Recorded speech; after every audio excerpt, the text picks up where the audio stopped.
नमस्कार दोस्तों, स्वागत है आपका अपना ही यूट्यूब चैनल टुडे एग्जाम पर।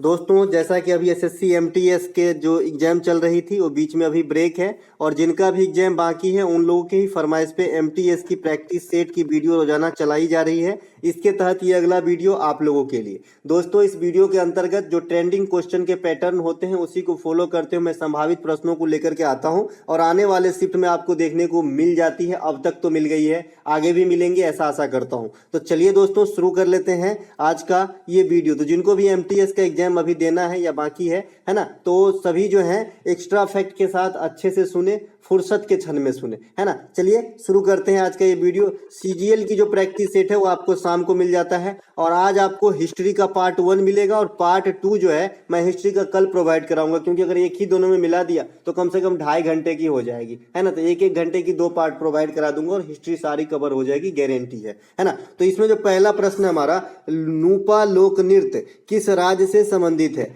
नूपा फोक डांस, है ना। नूपा फोक डांस जो है रिलेटेड जो है किस स्टेट से रिलेटेड है या फिर संबंधित है? तो ये आपका मणिपुर से संबंधित है, ठीक है। जो नूपा लोक नृत्य है ये आपका मणिपुर से संबंधित है। देखिए, मणिपुर में और बहुत सारे लोक नृत्य हैं जो मणिपुर से संबंधित है, जैसे थांगटा, है ना। इसको ऐसे लिखेंगे थांगटाकार, है ना, थांगटा। इसे मार्शल आर्ट वाला नृत्य कहा जाता है ना, मार्शल आर्ट वाला नृत्य। अब मार्शल आर्ट तो आप समझ ही रहे हैं, है ना। इसमें तलवार लेके जो है नृत्य किया जाता है ना। मणिपुर का नृत्य है थांगटा, कई दफा पूछा गया है। इसके अलावा लाय हरोबा, लाय हरोबा भी मणिपुर की जो है ना नृत्य है। लाय हरोबा मणिपुर का, है ना।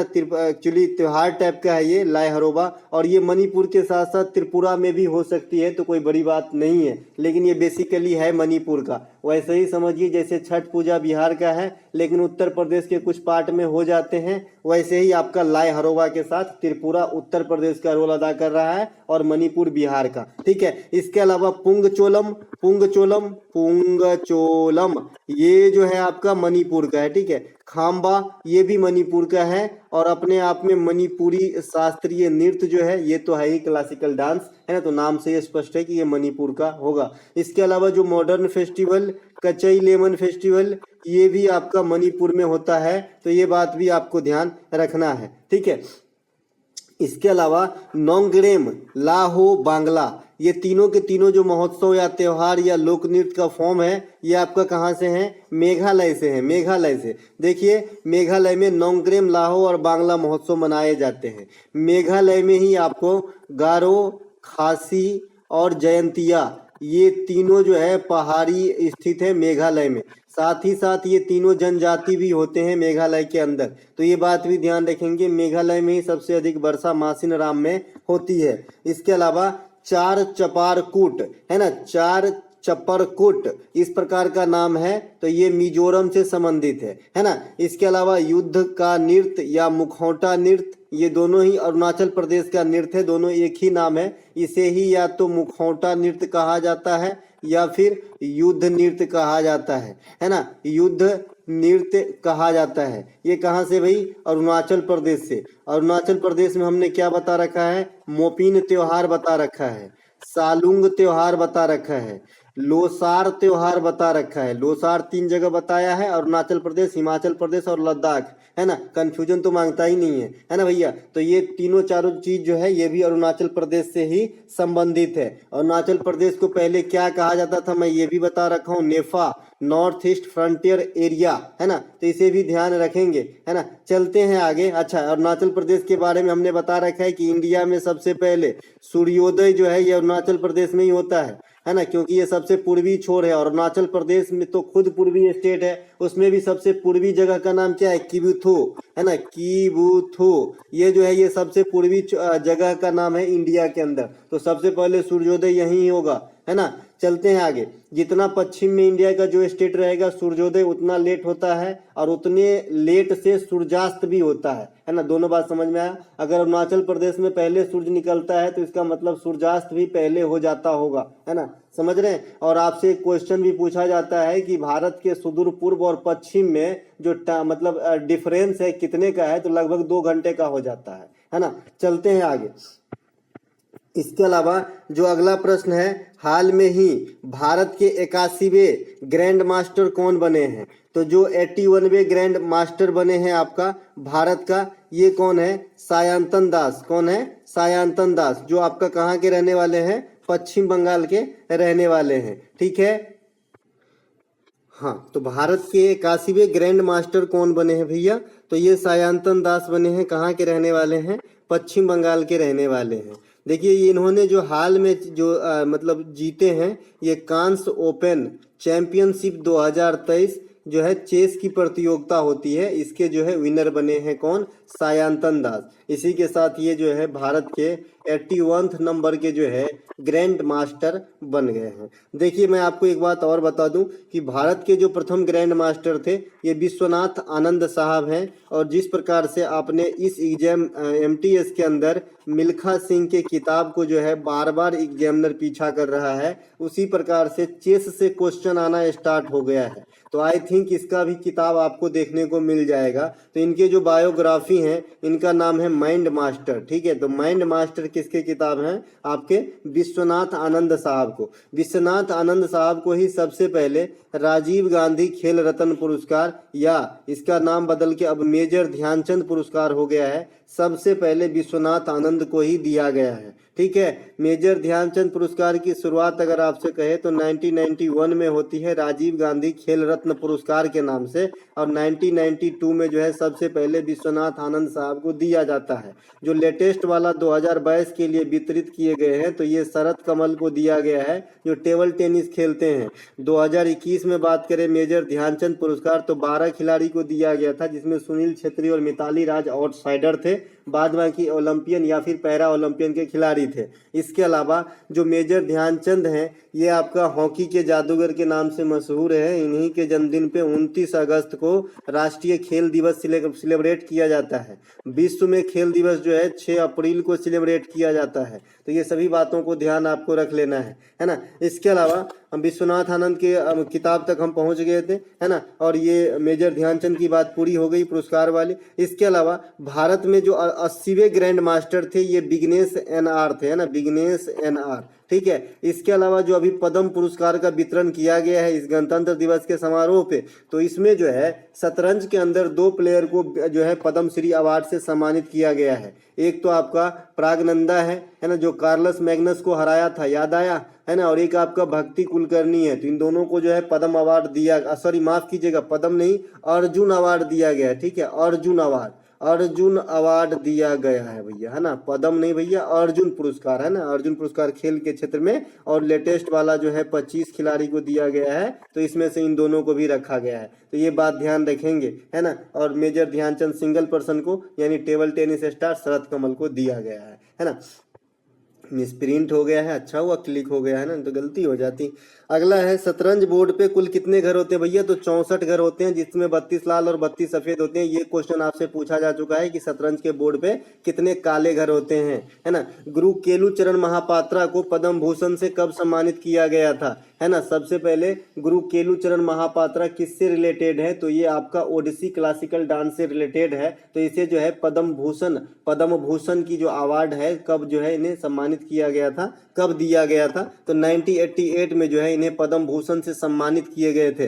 अब देखिए, ओडिसी के कुछ कैरेक्टर हैं आपके सामने, जैसे गुरु केलुचरण महापात्रा है, सुजाता महापात्रा है। इसके अलावा आप जो है उड़ीसा में, जैसे उड़ीसा का भी सीएम कौन है? नवीन पटनायक साहब, तो पटनायक, है ना, तो यहाँ पे कालीचरण पटनायक, है ना। इसके अलावा जो आपका सोनल मानसिंह है, संयुक्ता पनिगिरी है, इंद्रानी रहमान है, माधवी मुदगल है, किरण सहगल है, ये सभी के सभी ओडिसी से संबंधित है। और इनको याद रखना बहुत ही इजी है जी, बहुत ही ज़्यादा इजी है। 3-4 कैरेक्टर तो आपके जेहन में अब तक बैठ गया होगा मेरे हिसाब से, अगर आप मेरे टच में हैं तो।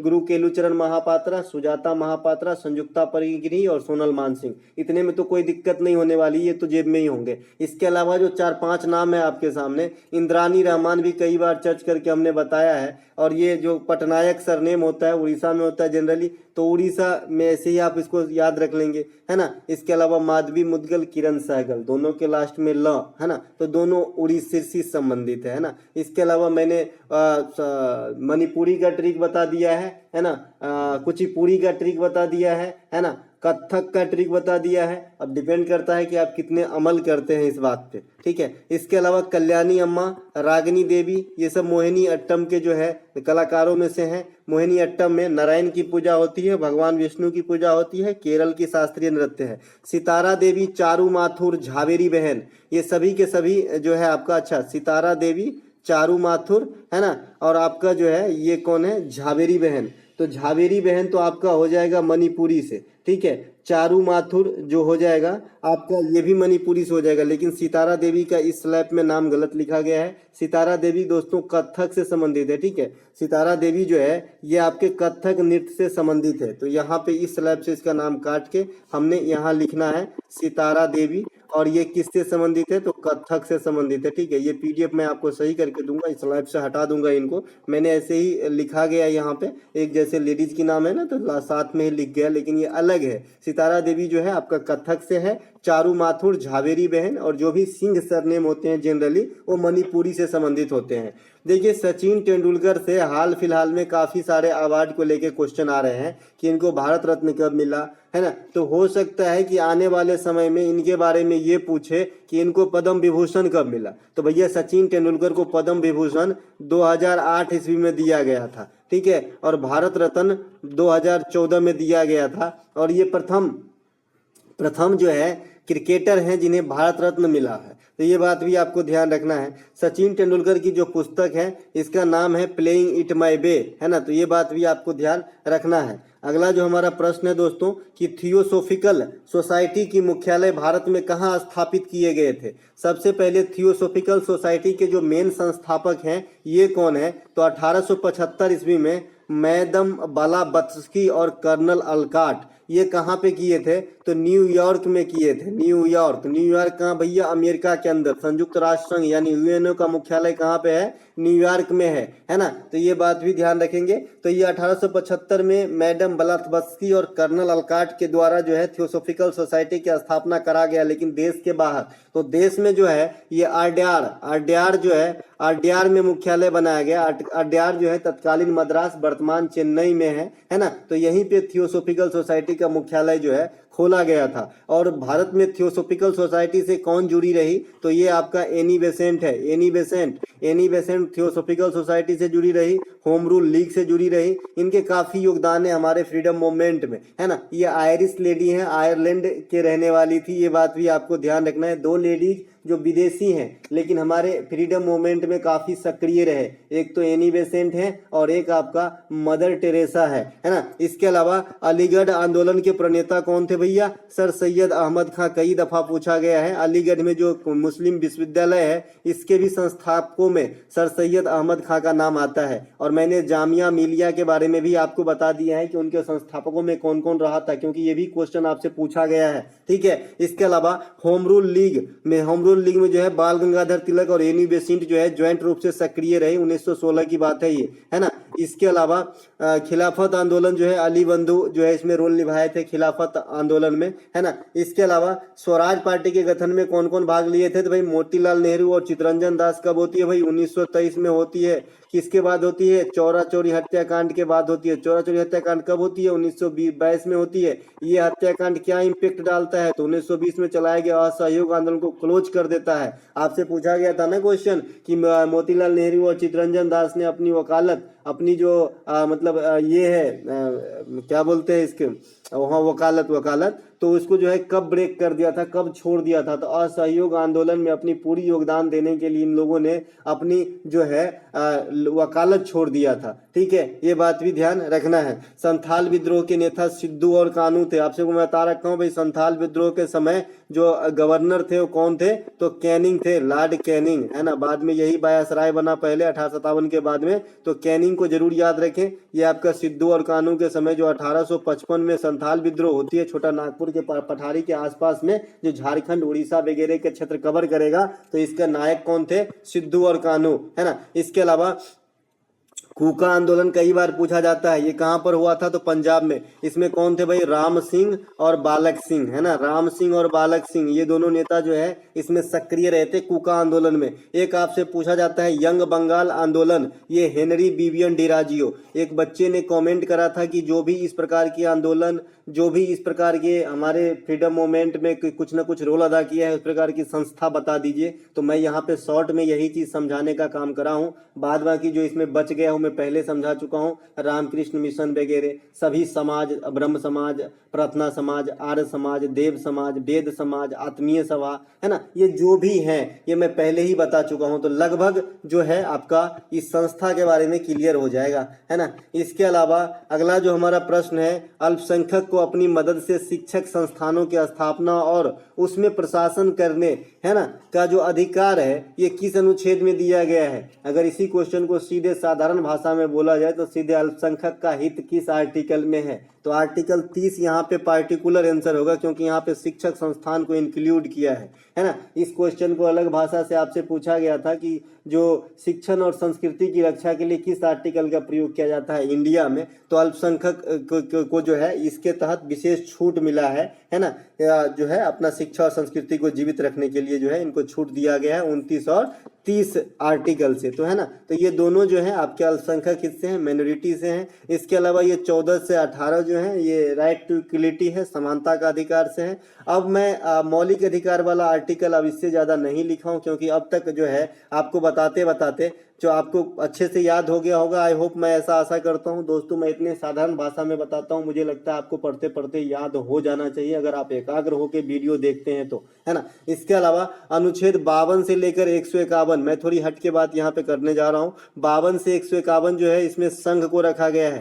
संघ भाग 5, आप जानते हैं ना अपने पास कितने भाग है भाई, 22 भाग हैं, जो कितने भागों में विभक्त है भाई, तो 25 भागों में विभक्त है। ये कैसे विभक्त हो गए हैं, तो जैसे 4 भाग था और जब मौलिक कर्तव्य बना तो 4 का 1 क्रिएट कर दिया गया, तो इस प्रकार से जो है वो बढ़ गया, है ना। उसी प्रकार से भाग 9 था, लेकिन नगर पालिका को इंक्लूड करने के लिए 9 का 1 क्रिएट कर दिया गया, तो इस प्रकार से बढ़ते बढ़ते ना 22 से 25 हो गया। ये तो एडिशनल इंफॉर्मेशन था। तो भाग 5 में जो है ये आर्टिकल 52 से लेकर 151 तक और संघ को रखा गया है। द यूनियन की बात जो है ये आपका कहाँ पर ही करा गया है, तो भाग 5 में, पार्ट 5 में करा गया है। जिन भाई बंधु को आर्टिकल और या फिर संविधान से जो भी इंपॉर्टेंट आर्टिकल्स हैं इनसे अगर आपको प्रॉब्लम है, भाग, अनुसूची, आर्टिकल, आपको वीडियो के डिस्क्रिप्शन में लिंक मिल जाएगी, आप देख लीजिएगा। मैं 3-4 महीने पहले ही बना के एक अक्षत्र रख देता हूं कि भाई क्या क्या एग्जाम में आ सकती है। तो मैंने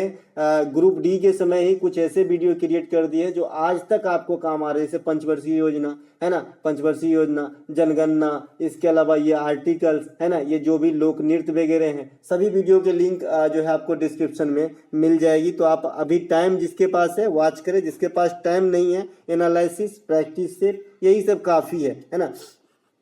इसके अलावा अनुच्छेद 152 से 237 ये भाग 6 में है, इसमें द स्टेट्स की बात करा गया है, यानी राज्यों की बात करा गया है, तो इसे भी ध्यान रखेंगे। अनुच्छेद 148 ये भारत के जो सीएजी होते हैं, कैग होते हैं, नियंत्रक एवं महालेखा परीक्षक होते हैं, कंट्रोलर एंड ऑडिटर जनरल होते हैं, इसकी बात करी गई है 148 में। अच्छा, controller and auditor general of India यानी कैग की नियुक्ति कौन करते हैं, तो राष्ट्रपति नियुक्ति करते हैं। और भारत में जो संस्था होता है लोक लेखा समिति, इसकी हिसाब किताब कौन रखते हैं, तो कैग रखते हैं, है ना। ये बात आपको ध्यान रखना है। आर्टिकल 280 ये किससे है भाई, वित्तीय आयोग से है ना, फाइनेंस कमीशन से है। और वित्त आयोग का गठन कौन करते हैं भैया, राष्ट्रपति करते हैं। कितने सालों के लिए, 5 सालों के लिए। ये 5 ईयर है, पंचवर्षीय निकाय है ना। इसके अलावा जो वर्तमान में अभी आपका चल रहा है, ये कौन चल रहा है भाई, फाइनेंस वाली, तो ये आपका 15वीं वित्त आयोग चल रही है। इसके अध्यक्ष कौन है, NK सिंह है ना, NK सिंह, नंद कुमार सिंह जो है इनके अध्यक्ष हैं।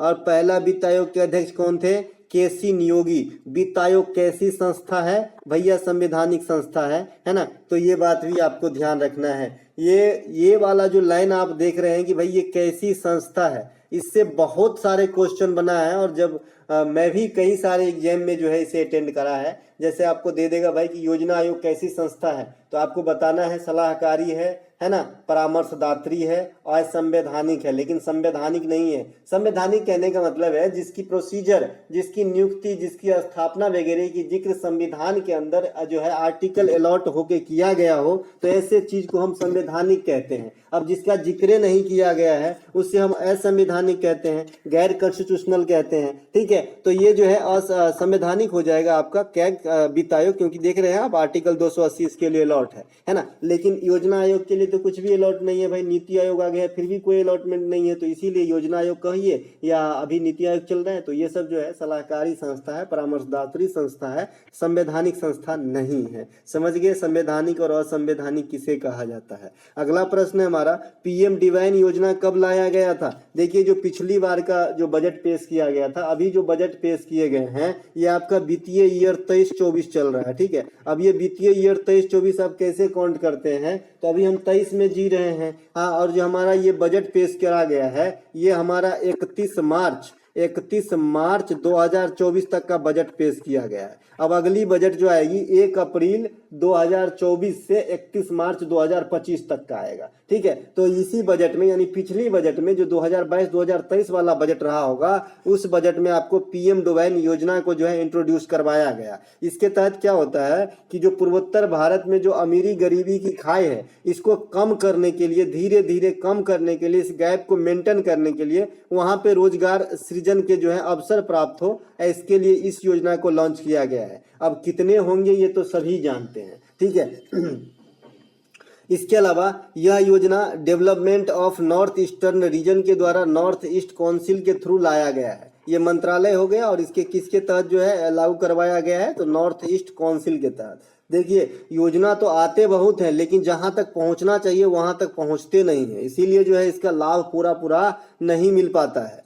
पीएम वाणी योजना जो है ये क्या है कि सार्वजनिक स्थल पे वाईफाई को लगवाना, जैसे रेलवे स्टेशन पर देखिए ना। अच्छा हाँ भैया, वाईफाई से याद आया, एक रेल नेट होती है ना, रेल नेट, ये भी आपसे पूछा जाता है कि रेल नेट किस प्रकार की कंपनी है ना, पीएसयू है, ये बात भी ध्यान रखेंगे। इसके अलावा पीएम मुद्रा लोन मुहैया कराने से संबंधित जो है स्कीम है, और मैक्सिमम लोन की सीमा जो है ये आपका कितना है, 2 4 5 6 10 लाख रुपया है। तो ये बात भी ध्यान रखेंगे। इसमें 3 कैडर के लोन होते हैं, है ना, शिशु लोन है ना, युवा लोन, तरुण लोन, इस प्रकार से होते हैं। 3 पार्ट है। जो मैक्सिमम लोन की सीमा है 10 लाख रुपया है। पीएम सुरक्षा योजना ये एक्सीडेंटल रिस्क कवर का है ना, 2 लाख रुपए की राशि मिल जाती है जब कोई आदमी का एक्सीडेंट होकर स्वर्ग सिधार हो जाता है तो। इसके अलावा प्रधानमंत्री कौशल विकास योजना ये युवाओं को ट्रेनिंग दे के एक सर्टिफिकेट देता है ना। इसके अलावा पहल योजना ये भाई क्या था, एलपीजी सब्सिडी से संबंधित है। इसके अलावा उज्ज्वला योजना ये क्या है भाई, गरीब जिनकी गरीबी रेखा में है, खास करके औरत,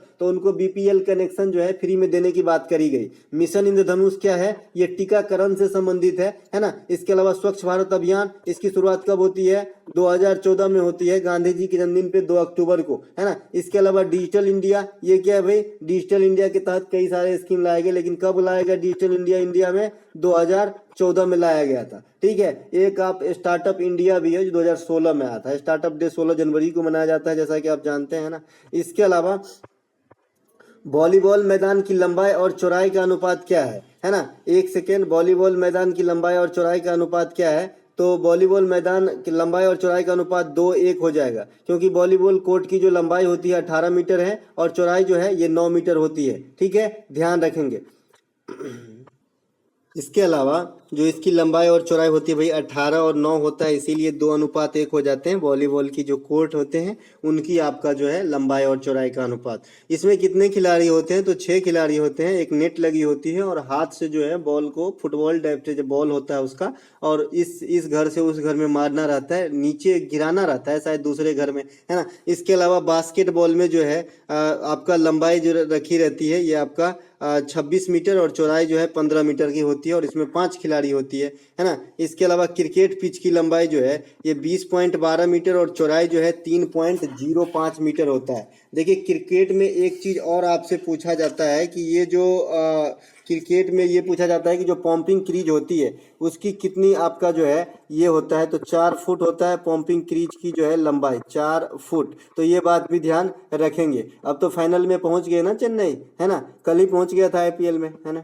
इसके अलावा जो अगला प्रश्न है हमारा, अगला प्रश्न, समान ताप और दाब पर गैस के एक मोल का आयतन कितना होता है? VVI क्वेश्चन अच्छे अच्छे एग्जाम की रीड, है ना। तो समान ताप और दाब पर गैस के एक मोल का आयतन जो है ये 22.4 लीटर मापी गई है। ठीक है, जो बच्चे 11 या 12 साइंस से पढ़े हैं उनको ये बात अच्छे से पता होगा, है ना। इसके अलावा उसी क्लास में एक अवस्था की समीकरण आपको देखने को मिलता है जिसका सूत्र होता है PV बराबर nRT, है ना। P बराबर क्या होता है? nRT, है ना। तो ये दोनों बात आपको डायरेक्ट याद रखना है बिना कुछ सोचे कि भाई गैस के एक मोल के आयतन जो है 22.4 लीटर होती है और अवस्था का समीकरण PV बराबर nRT होता है। एक आपका एवोगाड्रो संख्या डायरेक्ट पूछता है, ठीक है, कि भाई एवोगाड्रो संख्या की मान कितनी होती है? तो 6.022 गुने 10 के पावर 23, देखिए यहाँ पे 23 टाइम लिखा है, चूंकि पावर वाला कीबोर्ड सपोर्ट नहीं करता है तो इस प्रकार से आप इसे समझिए 6.022 गुने, है ना, 10 के पावर 23, इससे जोड़ लीजिए, है ना। 23 टाइम समझ रहे हैं 10 है। इसके अलावा एक प्रकाश वर्ष बराबर कितने होते हैं? 9.46 गुने 10 के पावर 12, है ना, किलोमीटर। अगर इसी चीज को मीटर में बदल देते हैं तो 3 जीरो और बढ़ जाती है, तो 9.46 गुने 10 के पावर 15 मीटर हो जाएगा लाइट ईयर का वैल्यू, है ना। और लाइट ईयर या फिर खगोलीय दूरी की सबसे बड़ी एकक या इकाई या मेजरमेंट करने का जो इकाई है ये क्या है? तो आपका जो है भैया पारसेक है। एक पारसेक बराबर मैंने बता रखा है 3.26 लाइट ईयर होती है ना। अब लाइट ईयर की जितनी वैल्यू है उसको 3.26 से गुना करना पड़ेगा तब एक पारसेक की वैल्यू आती है। इसीलिए पारसेक जो है खगोलीय दूरी में सबसे बड़ी जो है इकाई है ना। तो ये सब जो डायरेक्ट पूछा जाता है कि भाई इसका वैल्यू क्या होता है जरूर याद रखें, खास करके एवोगाड्रो संख्या और एक मोल के गैस का आयतन कितने होते हैं? 22.4। काफी इजी भी है, एक बार देख लीजिएगा याद हो जाएगा। प्रकाश की चाल तो आपको याद ही होगा, है ना। इसके अलावा भारत का पहला महिला विश्वविद्यालय जो महाराष्ट्र के पुणे में स्थापित किए गए थे, संस्थापक कौन थे? देखिए महाराष्ट्र के पुणे में ही सबसे पहले बालिका कॉलेज खोला गया, है ना, और जो है महिला यूनिवर्सिटी भी पुणे में ही खोला गया। ये दोनों अलग अलग चीज हैं, ठीक है। तो सबसे पहले जो महिला विश्वविद्यालय खोले गए ये DK कर्वे साहब के द्वारा 1916 में खोले गए, ठीक है। तो ये बात भी ध्यान रखेंगे। इसके अलावा इसी 1916 में उस समय अंग्रेज कौन थे? तो आप अंदाजा लगा सकते हैं, चेम्सफोर्ड थे। कौन? वायसराय कौन थे? चेम्सफोर्ड थे, है ना। इसके अलावा प्रथम बालिका विद्यालय भी महाराष्ट्र के पुणे में ही खोली गई, किसके प्रयास से? ज्योतिबा फुले और इनके पत्नी सावित्रीबाई फुले के प्रयास से। ज्योतिबा फुले जो है ये सत्यशोधक समाज के संस्थापक भी हैं। सत्यशोधक समाज कब आता है भैया? 1873 में आता है। कहाँ पर आता है? महाराष्ट्र के अंदर ही आता है ना। तो बालिका विद्यालय हो गया फुले दंपति के द्वारा, और बालिका जो विश्वविद्यालय है महिला विश्वविद्यालय ये DK कर्वे के द्वारा। उस समय अंग्रेज बता ही दिए कौन थे? चेम्सफोर्ड थे। चेम्सफोर्ड के काल में बहुत सारे गुल खिले हैं, जैसे यहाँ पे देखिए होम रूल आंदोलन, ये 1916 में एनी बेसेंट और तिलक के द्वारा। कांग्रेस का लखनऊ अधिवेशन, ये भी 1916 में। क्यों? इसका अपने आप में इम्पोर्टेंसी है, इसलिए कि मुस्लिम लीग की मांग को स्वीकार किया गया काफी हद तक। यहाँ पे गरम दल और नरम दल फिर से जो टूट गए थे, बिछड़ गए थे, है ना, सूरत अधिवेशन में यहाँ से फिर से एक हो गए, तो इसीलिए इम्पोर्टेंसी रखता है ना। रॉलेट एक्ट आप तो समझते ही हैं 1919 में आया था, बिना अपील बिना दलील का कानून था। इसी के जो है विरोध में हमारे कुछ आदमी को गिरफ्तार कर लिया गया था, जिसपे विचार विमर्श करने के लिए हम जो है जालियांवाला बाग में बैठक कर रहे थे, जहां पे डायर ने गोली चलवा दिया और आपका जो है जालियांवाला बाग हत्याकांड हो गया। तो ये सब जो है चेम्सफोर्ड के काल में हुआ था। और इसी के काल में एक अधिनियम आती है जिसे मॉन्टेग्यू चेम्सफोर्ड योजना कहा जाता है 1919 में, है ना। तो ये सभी बातों को ध्यान रखेंगे। इसके अलावा इसके बीच में एक और चीज हो जाएगा भैया, 1917 में चंपारण सत्याग्रह हो जाएगा, 1918 में खेरा आंदोलन हो जाएगा, तो ये सब भी इसी में आ जाएगा, है ना।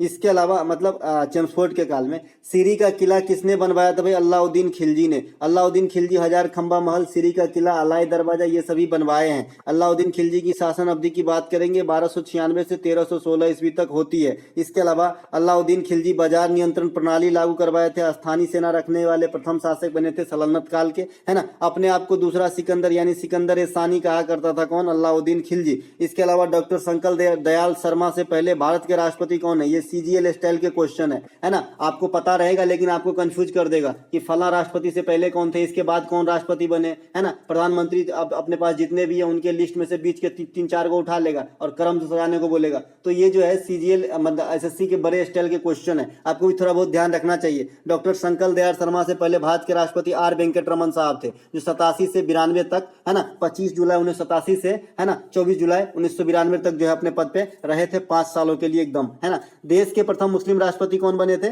डॉक्टर जाकिर हुसैन, और ये देश के तीसरे राष्ट्रपति थे। किसके बाद? डॉक्टर राजेंद्र प्रसाद और S राधाकृष्णन साहब के बाद, है ना। इसके अलावा ये डाई इन हार्नेस हो गया था, एक फ्रेज है डाई इन हार्नेस, डाई इन इडियम है ना, डाई इन हार्नेस, इसका मतलब होता है पद पर रहते हुए मर जाना, पद पर रहते हुए स्वर्ग सिधार हो जाना या मृत्यु को प्राप्त होना, इसे डाई इन हार्नेस कहा जाता है, डाई इन हार्नेस ये कहा जाता है। तो ये भी एक याद करके रखेंगे। तो डॉक्टर जाकिर हुसैन साहब जो है डाई इन हार्नेस हुए थे। इसके अलावा देश के प्रथम कार्यवाहक राष्ट्रपति का कार्यभार कौन संभाला था भाई? तो बीबी गिरी ने संभाला था। कौन? बीबी गिरी ने, है ना। एक बीडी जत्ती भी है लेकिन ये बीबी गिरी ने संभाले थे पहली बार कार्यवाहक राष्ट्रपति का कार्यभार। इसके अलावा एक न्यायाधीश जो राष्ट्रपति के चार्ज में भी रहे, ये है आपका मोहम्मद हिदायतुल्लाह, है ना। मोहम्मद हिदायतुल्लाह जो है ये आपका न्यायाधीश भी रहे और राष्ट्रपति के चार्ज में भी रहे। आपको पता होगा कि देश में अगर राष्ट्रपति और उपराष्ट्रपति दोनों नहीं हो तो उस समय जो है राष्ट्रपति के चार्ज में कौन रहेंगे? तो सर्वोच्च न्यायालय के जो CGI होते हैं वो राष्ट्रपति के चार्ज में रहते हैं, ठीक है। इसके अलावा वर्तमान में देश के कौन से राष्ट्रपति किस नंबर के राष्ट्रपति पदासीन है?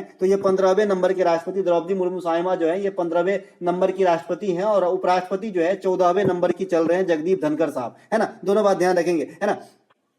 इसके अलावा निर्विरोध चुने जाने वाले राष्ट्रपति, निर्विरोध करने का मतलब इनके अगेंस्ट में किसी ने खड़ा नहीं हुआ था। जैसे अभी आपका जो द्रौपदी मुर्मू साहब हैं मतलब साहिबा हैं, उनके विरोध में आपका यशवंत सिन्हा खड़े हुए थे कांग्रेस के, है ना। तो उसी प्रकार से नीलम संजीव रेड्डी के साथ जो है कोई भी खड़े नहीं हुए, तो इसीलिए निर्विरोध चुना गया, है ना, सहर्ष से चुना गया। इसके अलावा प्रथम सिख राष्ट्रपति कौन थे? ज्ञानी जैल सिंह, तो ये बात भी आपको ध्यान रखना है। इसके अलावा प्रथम वैज्ञानिक राष्ट्रपति कहेंगे तो APJ अब्दुल कलाम साहब हो जाएंगे। प्रथम महिला राष्ट्रपति कहेंगे तो प्रतिभा पाटिल हो जाएंगे। प्रथम महिला आदिवासी राष्ट्रपति कहेंगे तो आपका द्रौपदी मुर्मू साहिब हो जाएंगे। तो सभी बातों को जो है आपको ध्यान रखते हुए चल देना है। द लाइट ऑफ एशिया के लेखक कौन है भैया? जयराम रमेश। जयराम रमेश नेता हैं, आप जानते हैं। इसके अलावा द लाइट ऑफ एशिया के लेखक एक अंग्रेज भी है, इसका नाम है एडविन अर्नोल्ड। तो दोनों बात ध्यान रखेंगे कौन से ऑप्शन में होता है जब ये क्वेश्चन आता है ना। दोनों में से कोई भी हो सकता है ना। अब कौन से लाइट ऑफ एशिया की बात कर रहा है ये पता नहीं ना, खाली लाइट ऑफ एशिया एक पुस्तक है, तो ये पुस्तक अलग अलग लिखे गए हैं, एक जॉन अर्नोल्ड के द्वारा और एक जयराम रमेश के द्वारा, है ना। तो दोनों बात ध्यान रखेंगे। इस लाइन से मिलता जुलता एक क्वेश्चन जो है बौद्ध धर्म से पूछा जाता है कि लाइट ऑफ एशिया किसे कहा जाता है, या फिर एशिया का जो है ज्योति पुंज किसे कहा जाता है शुद्ध हिंदी में, है ना। तो इसे गौतम बुद्ध को कहा जाता है जो बौद्ध धर्म के संस्थापक हैं, इसे भी ध्यान रखेंगे। इसके अलावा जो कुछ नेता की किताब है यहाँ पे मैंने रख दिया हूँ, क्रिकेटर का किताब बता ही दिया हूँ, एनिसेंट किताब बता ही दिया हूँ, जो आपका न ज्यादा पुराना न ज्यादा नया जो राइटर है जैसे BS नैपाल, है ना, झुम्पा लाहिरी,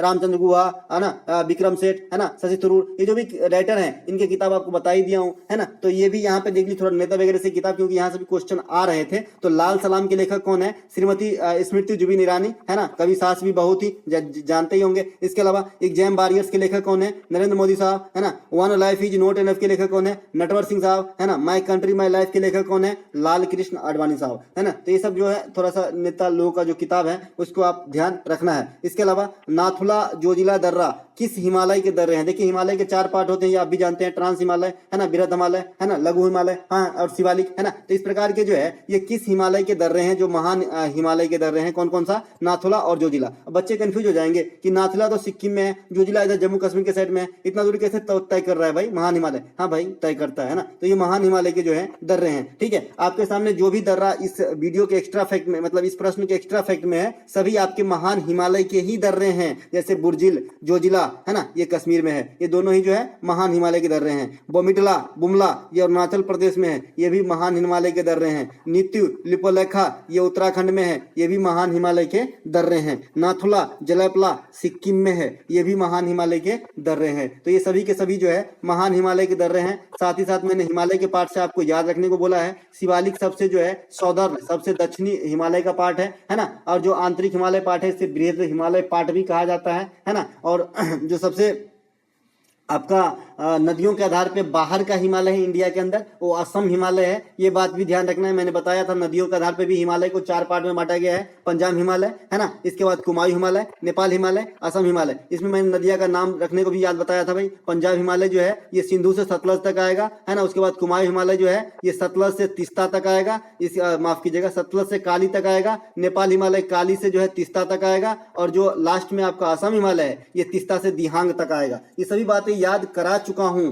है ना। और बार बार एक ही बात सही नहीं रहता है ना, इसके लिए, है ना। इसके अलावा उपयुक्त लिखे गए सभी दर्रा जो है महान हिमालय के, ये बता चुका मैंने। इसके अलावा थाल घाट, भोर घाट, पाल घाट, ये भी आप देखे होंगे कई बार एग्जाम में। जब एग्जामिनर काफी अच्छा फील करता है, उनको लगता है कि यार कुछ भी पूछ दो चलो, तो थाल घाट, भोर घाट, पाल घाट भी पूछ देता है ना। तो ये जो है क्या है भाई, थाल घाट जो है ये मुंबई से पुणे को जोड़ने का काम करता है, माफ कीजिएगा, मुंबई से नासिक को जोड़ने का काम करता है। मुंबई से नासिक को जोड़ता है आपका कौन, थाल घाट। भोर घाट क्या होता है, मुंबई से पुणे को जोड़ता है। और ये पाल घाट क्या होता है, तमिलनाडु से केरला को जोड़ने का काम करता है ना। तो दोनों बात ध्यान रखेंगे, तीनों बात है, दोनों कहा, तीनों, है ना। इसके अलावा हिमालय का निर्माण कैसे हुआ दादा, तो यूरेशियन प्लेट और इंडियन प्लेट के टकराने से हुआ है हिमालय का निर्माण, ठीक है। इसके अलावा अगर आपसे कोई पूछे कि जब पेंजिया का पतन हुआ था तो पूरे संसार 2 भागों में बट गए, अंगारा लैंड और गोंडवाना लैंड, तो भारत किस लैंड का हिस्सा है भाई, तो बता देना भाई, गोंडवाना लैंड का हिस्सा है भारत, है ना, गोंडवाना लैंड। इसके अलावा हिमालय कैसी पर्वत है, तो नवीन बलत पर्वत है, न्यू फोल्डेड माउंटेन का उदाहरण है, जिसके सर्वोच्च चोटी का नाम माउंट एवरेस्ट है, जो नेपाल में सागर माथा के नाम से जो है जाना जाता है। टोटल लंबाई जो है 2850 मीटर है। इनका नाम जो है भारत के महान सर्वेक्षक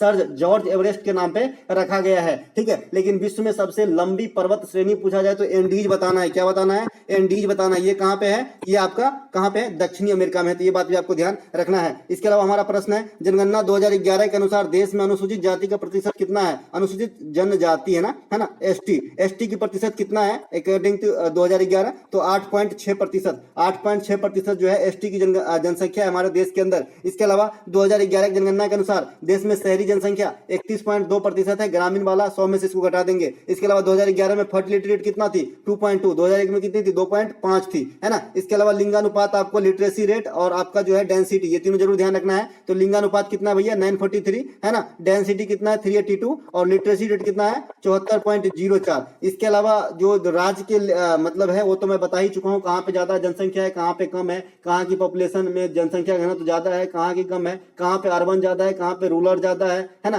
किस जो है आपका केंद्र शासित प्रदेश में लिंगानुपात ज्यादा है, कहाँ पे घनत्व ज्यादा है, ये सब तो बता ही रखे हैं, है ना। किसकी दशकीय वृद्धि ज्यादा रही, किसकी कम रही, कल ही बताया था ना ये चीज बात मैंने, है ना। तो मिलेंगे दोस्तों अगले वीडियो में, तब तक के लिए जय हिंद। और सीजीएल की वीडियो आपको शाम को मिलेगी, और हिस्ट्री की वीडियो आज अभी से लगभग 3-4 घंटे के बाद पार्ट 1 मिलेगा, पार्ट 2 जो है कल मिल जाएगा। हिस्ट्री को मैंने ऐसा रख लिया है कि जो प्रश्न एग्जाम में आता है वही प्रश्न आपको देखने को मिलेगा। तो शुरुआत से कान में ईयरफोन लगाकर आप लोग जरूर देखिएगा, है ना।